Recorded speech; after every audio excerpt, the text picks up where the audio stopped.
that really pervasive sense of cognitive thinning that always seems to hit around mid-afternoon? Oh, absolutely. It's like clockwork for most of us. Right. You're sitting there staring at a screen. You've got maybe a dozen tabs open.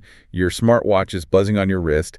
And you suddenly realize you've been scanning the exact same paragraph for several minutes. And you haven't comprehended a single word. Not a single one. Yeah. It's just dense brain fog. But I mean, beneath that cognitive friction, there's a much more unsettling feeling. The phenomenological experience. Yeah, exactly. Where reality itself starts to feel a bit, I don't know, translucent. Like the physical world around you feels less immediate than the digital abstraction you're currently immersed in. It's an incredibly profound disorientation. And honestly, it is the defining psychological baseline of this current decade. It really is. We are collectively experiencing this hollowing out of our presence. It's an alienation not just from our work or the people around us, but from the actual physical substrate of the world itself. And the cultural response to this feeling, which we're digging into for this deep dive today, has been almost entirely biological. Right. The quick fix. Yeah, we've fully embraced the dopamine detox. Like the prevailing logic is that our neurochemistry is just completely hijacked by hyper-palatable digital stimuli. So we try to treat ourselves like hardware that just needs a factory reset. We buy the time-to-lock boxes for our smartphones. Exactly. We switch our screens to grayscale, we go on these 24-hour digital fasts, and we operate under this assumption that if we just starve the brain's reward circuitry, our attention span will magically regenerate. Which feels proactive. It really borrows the aesthetic of medical science. It sounds so legitimate. Okay. But the material we're looking at today, specifically the really profound writings of Jamie Thornberry, frames this entire approach as fundamentally flawed. Completely misguided. It's basically trying to treat a structural collapse with a biochemical band-aid. So today our mission is to uncover the true root of this distraction, which isn't chemical at all. It's actually an unraveling of reality itself. And we're going to step way beyond simple productivity hacks here. We are moving into the realm of ontology and human perception. We're asking not just how we focus, but what we are actually focusing on. Exactly. And why that matters for our survival as integrated human beings? Because the dopamine detox framework relies on what Thornberry calls the mechanistic fallacy. The mechanistic fallacy. Right. This is the core argument in Thornberry's essays, The Ontological Necessity of Attention and Reality Interrupted. Two incredibly dense but fascinating texts. Truly. And Thornberry argues that the medicalization of distraction basically reduces the human person to a mere stimulus processing organism. Like we're just input-output machines. Exactly. It operates on this strictly behavioral loop. Like if you just remove the high dopamine input, the animal will naturally return to baseline. But that's not how we work. No. Human consciousness does not default to unified focus just because you took away the stimulation. Right, because that totally ignores the concept of telos. Yes, the purpose. The inherent purpose or directional aim of our attention. I mean, the biological approach treats attention like a bucket of water that's been knocked over, right? You just need to scoop the water back in. Which is such a passive way to view human consciousness. It is. But Thornberry says attention is a directional force. It's the literal vector through which we participate in reality. So if you put your phone in a lockbox, you haven't actually solved the problem of what your attention is for. You've just temporarily removed a friction point. Yeah, you haven't given your mind a what for. And a mind that's deprived of stimulation without a purpose doesn't become unified. It just becomes restless and agitated. It just seeks out new forms of dispersion, which forces us, really, to move beyond behavioral psychology and step directly into ontology. The nature of being. Exactly. We have to look at existence itself. In the source material, there's actually a visual map of human ontology image 2 from our sources, and it divides our reality into 4 interconnected domains. Right, I remember that map. It has concepts, entities, categories, and relationships. Yes.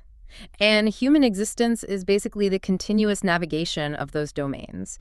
It is the active construction of meaning. So if your fundamental orientation toward those entities and relationships is totally shattered, messing with your dopamine receptors isn't going to rebuild that map. Not at all. It's like, okay, think about navigating a ship with a broken compass. A dopamine detox is basically the equivalent of like vigorously polishing the glass face of the compass. That is a perfect analogy. Right. Like you can make the glass absolutely pristine. You can optimize your neurochemistry all you want. But if the magnetic needle inside is shattered and completely unmoored from true north, you are still adrift. You're lost. Because the problem isn't that we just have too much input. The problem is that our internal north is broken. And this disorientation isn't just an accident, is it? No, not at all. We are living inside a deliberately engineered architecture of interruption. The architecture of interruption. That phrase really stuck with me. It's terrifying, honestly. The environment is optimized to fracture coherent thought. And the algorithms governing our digital spheres are literally parasitic on this fragmentation. There's that striking image from the source text image 3. The puppeteer. Yes. It shows this boy being manipulated by this giant shadow-like digital entity. And the strings controlling him are made up of viral lies, outrage, and confirmation bias. Because that's what the algorithms feed on. They function as a massive entity puppeteering human behavior through code. And the real tragedy, according to Thornberry, isn't just that this architecture exists out there in the world, it's that we actually internalize it. We make it our preference. Right. We reach a point where we crave the interruption. Like the cognitive load required to just sit and maintain sustained presence in a silent room is now perceived as agonizing discomfort. We literally interpret silence as pain. Exactly. We flee from the foundational requirements of deep thought, and we mistake the anxiety of an unstimulated mind for like a biological need to go check a feed. Which brings us to the concept of privation. Privation. Explain how Thornberry uses that here. Well, in classical philosophy, privation is the absence of a proper order. So blindness is the privation of sight. Cold is the privation of heat. Okay. When our attention fragments, it's not just a cognitive inefficiency, it is an ontological privation. You are lacking a coherent self. Wow.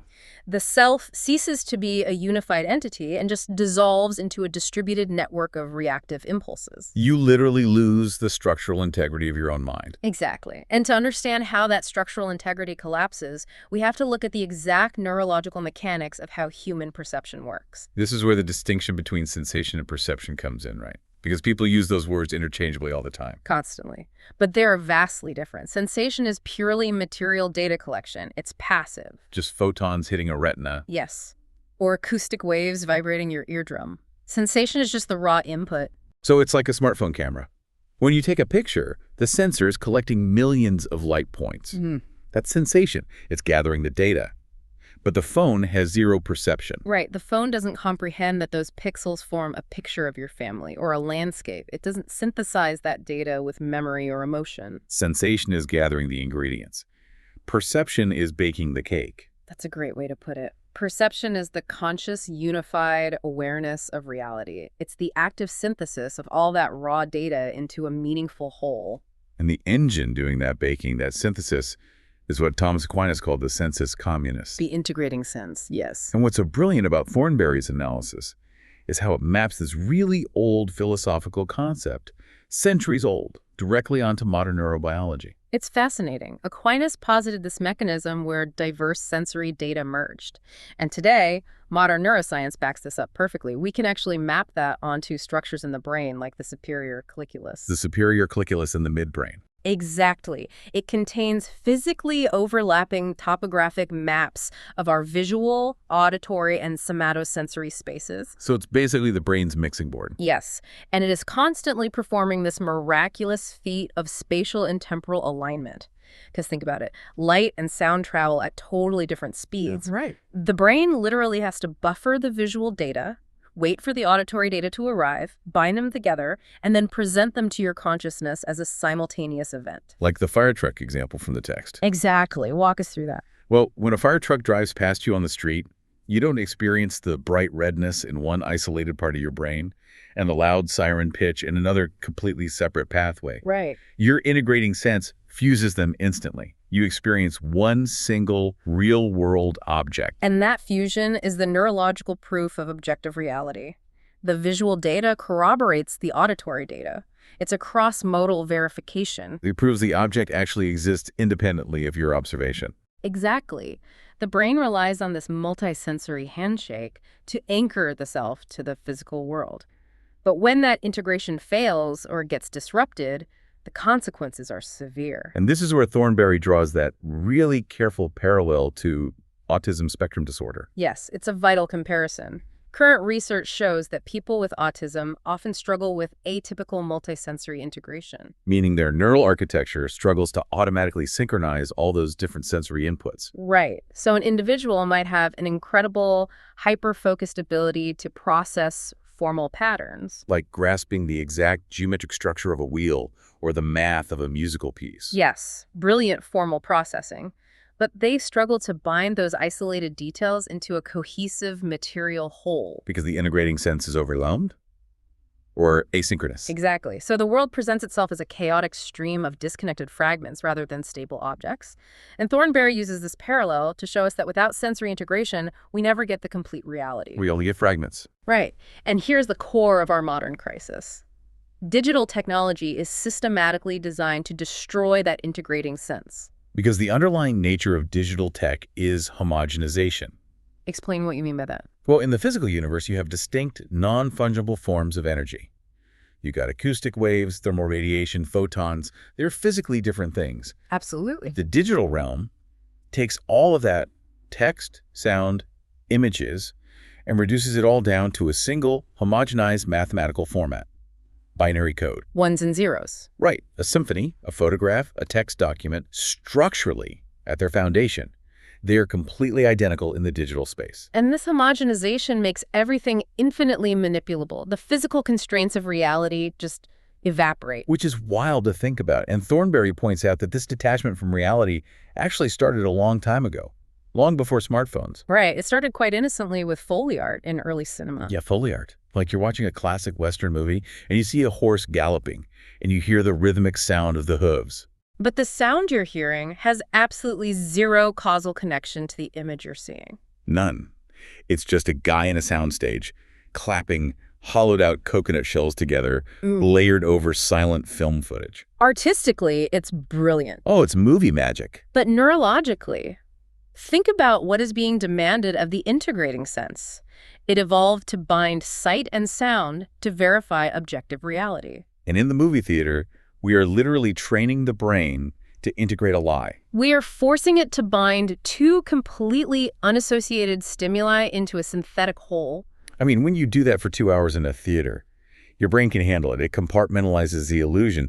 But look at our modern digital ecosystem. Right. The average person spends hours every single day consuming content where absolutely nothing is causally linked. You're watching a video with heavily manipulated visual data, Layered with an algorithmic audio track. overlaid with synthetic bot-generated text. Yes, the integrating sense is constantly being asked to construct a reality out of sights and sounds that have no underlying real-world subject tying them together. Thornberry has a great visual metaphor for this. It's image 4 from our source material. The shattered mirror. Exactly. Imagine a man standing before a massive shattered mirror, but instead of reflecting a unified image of the room he's standing in, every individual shard reflects a completely different, highly saturated digital world. So one chart is bleeding through a hyperreal landscape, another has a synthetic face, another is just abstract data. Yes.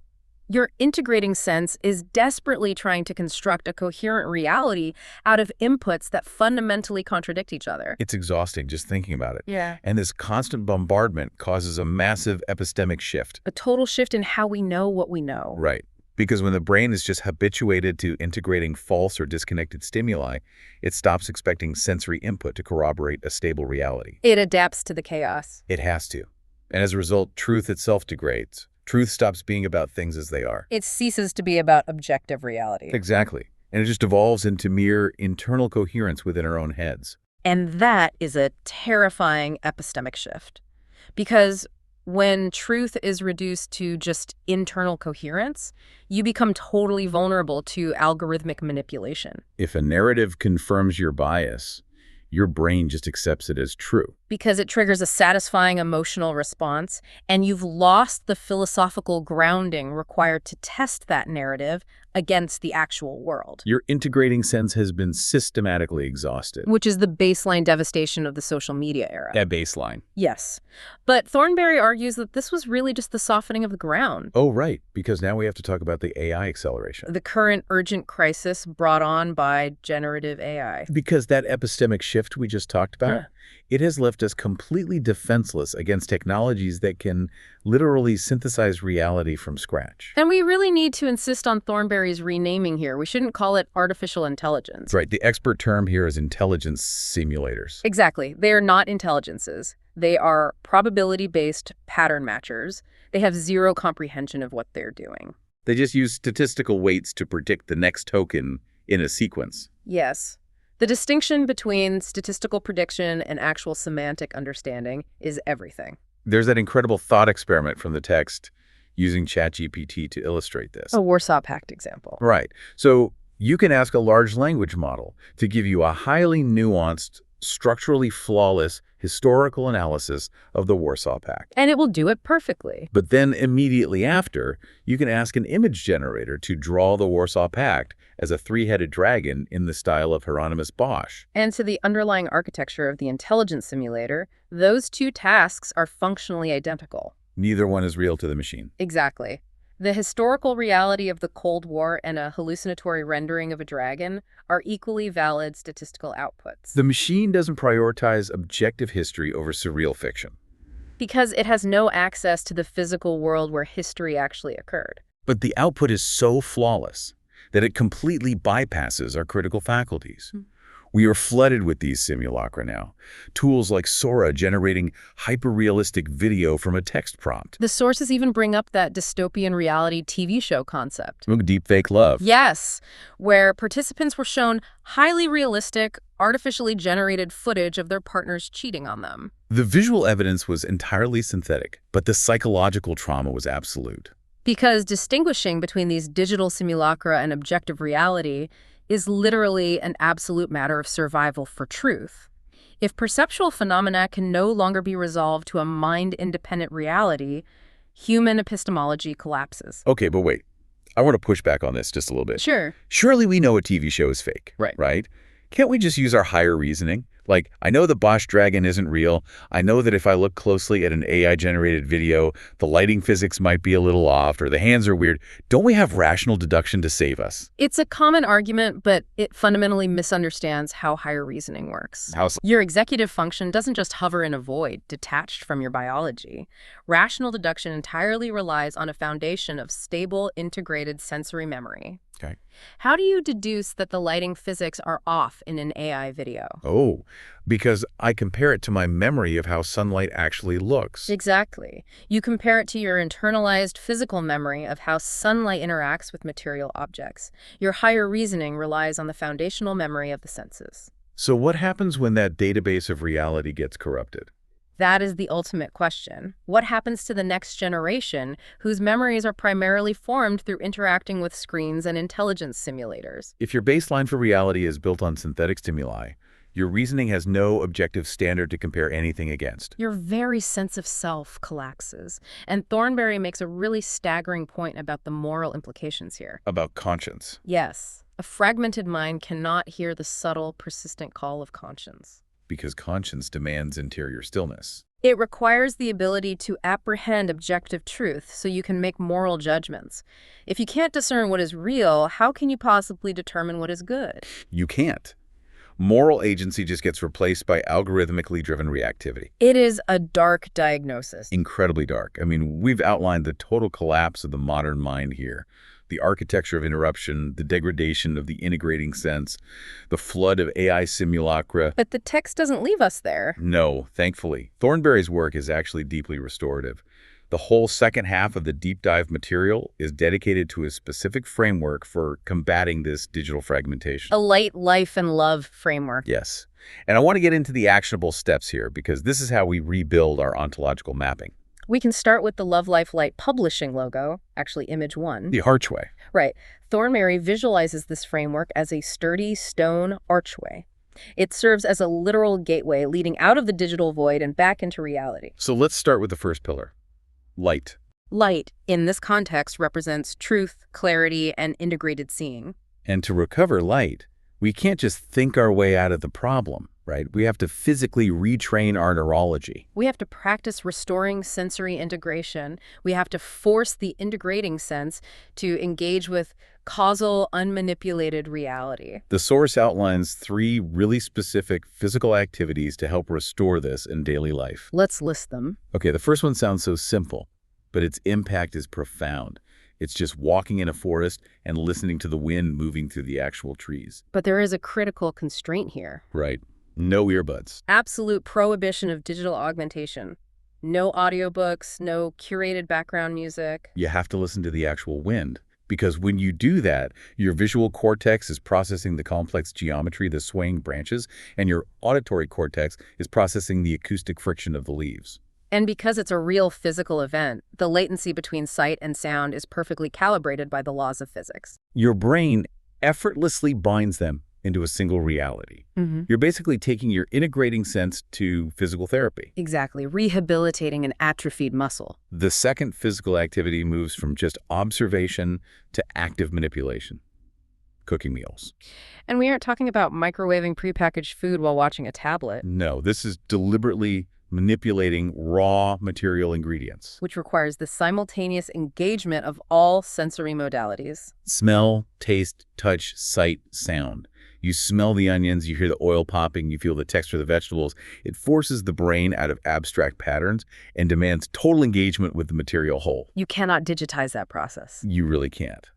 And the third activity is having unmediated face-to-face conversations where you see real expressions. Because video calls inherently desynchronize us. There's micro delays in audio, eye contact is fake because of camera placement, nonverbal cues are flattened. True face-to-face dialogue requires the brain to integrate microexpressions, vocal tone, spatial proximity, all in real time. It is the ultimate test of the integrating sense. So those are the 3 physical activities for light. The forest walk, cooking real ingredients, and face-to-face dialogue.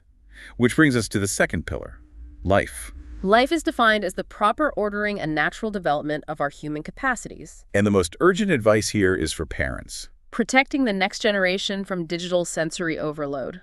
Because early screen use, specifically high exposure, low interaction, interruption heavy use, is heavily linked to those autism-like symptoms we discussed earlier. The developing brain is completely plastic. It depends entirely on physical feedback loops to build its understanding of reality. So parents must severely limit passive screen time, especially for children under 5. The mandate is strict. A digital device cannot be a pacifier. You have to prioritize hands-on interaction with the physical world, building things, playing outside. Stacking wooden blocks teaches a child's brain about gravity and mass. Dropping a rock in a puddle teaches cause and effect. These physical feedback loops are the building blocks of an objective epistemology. Absolutely. So we can actually synthesize Thornberry's advice into an actionable daily schedule, a way to structure your day that prioritizes face-to-face communion and physical reality over digital consumption. Let's walk through what that looks like. Let's do it.